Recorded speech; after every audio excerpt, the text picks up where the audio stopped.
جی بسم اللہ الرحمن الرحیم۔ آج کا جو سبق ہے ہمارا وہ اس میں ظرف ہے، ایک مختصر چھوٹی سی گردان آتی ہے۔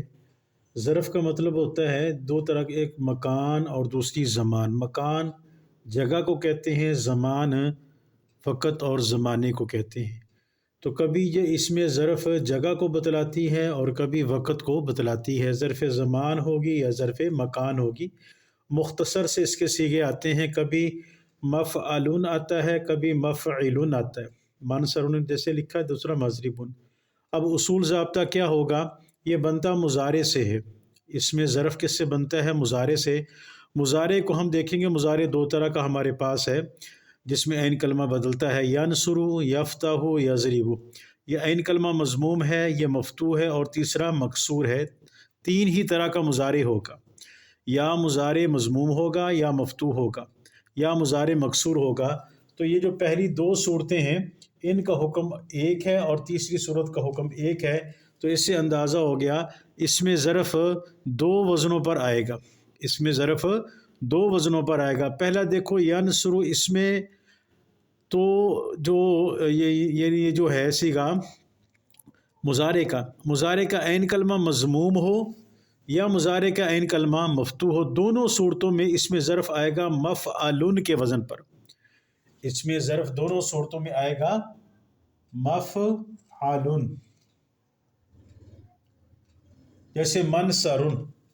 تو اب دیکھو ینصر عین کلمہ مضموم ہے تو ظرف مفعلن، عین کلمہ مفتوح ہو، یفتح تاف مفتوح ہے تو اس میں ظرف آئے گا تب بھی مفعلن۔ منصرن مفتح، ینصر سے منصرن، یفتح سے مفتح، اس میں ظرف دونوں ایک ہی وزن پر آ رہا ہے، منصرن اور مفتح، لیکن مضارع مختلف ہے۔ مضارع یہاں مضموم العین ہے اور یہاں کیا مفتوح العین ہے، یعنی عین کلمے کے اوپر پیش ہے اور عین کلمے کے اوپر فتح ہے۔ پیش ہو تب بھی مفعلن، زبر ہو تب بھی مفعلن۔ تیسرا اور آخری وزن ہے یفعلو، یعنی مضارع کیا ہے؟ یفعلو کے وزن پر ہے۔ مضارع یفعلو کے وزن پر ہے تو ظرف کیا آئے گا؟ مفعیل، ظرف مفعیل۔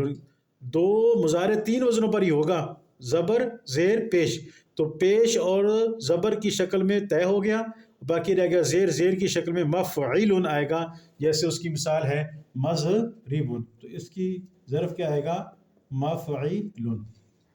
تو یہ اب طے ہو گیا کہ ظرف کتنے وزنوں پر آئے گا؟ صرف دو وزنوں پر، یا اس کا وزن مفعل ہے یا اس کا وزن مفعل۔ یہ ثلاثی مجرد کی بات ہو رہی ہے۔ ثلاثی مزید فی بالکل آسان ہے، وہ اس میں مفعول کے وزن پر آتا ہے، جیسے اس میں مفعول کا صیغہ ویسے اس میں ظرف۔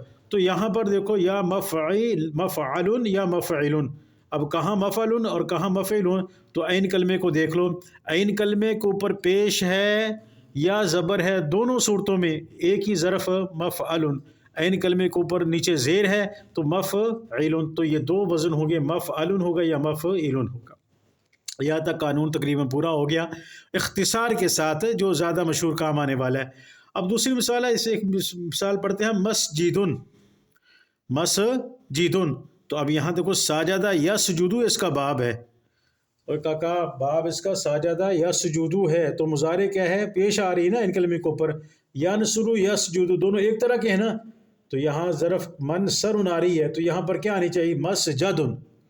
اور بھائی عثمان سمجھ نہیں آ رہا، یسجدو کی آنی کیا چاہیے؟ مسجدن، کیوں؟ ینصرو کی طرح ہے نا، تو ینصرو کی منصرن آتی ہے تو یسجدو کی مسجدن آنی، یہ جبکہ آتی کیا ہے؟ مسجدن ہم کہتے ہیں، مسجد نہیں ہوتا بلکہ مسجد ہوتا ہے، سجدہ کرنے کا وقت یا سجدہ کرنے کی جگہ۔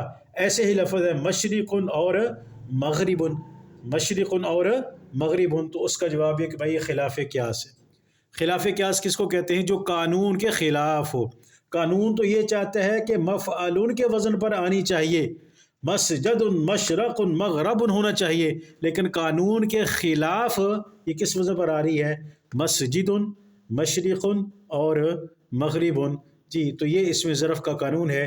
تو آج سے ہمارا جو اس صرف والا کام ہے، گردانے پڑھنے والا، سیکھے سمجھنے والا، وہ تقریباً الحمدللہ مکمل ہوا۔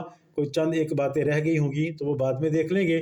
اس کے بعد جو ہے نا ہم نحو کا اور جی عربی تکلم اور انشاء کے حوالے سے انہی سیکھوں کی روشنی میں شروع کریں گے۔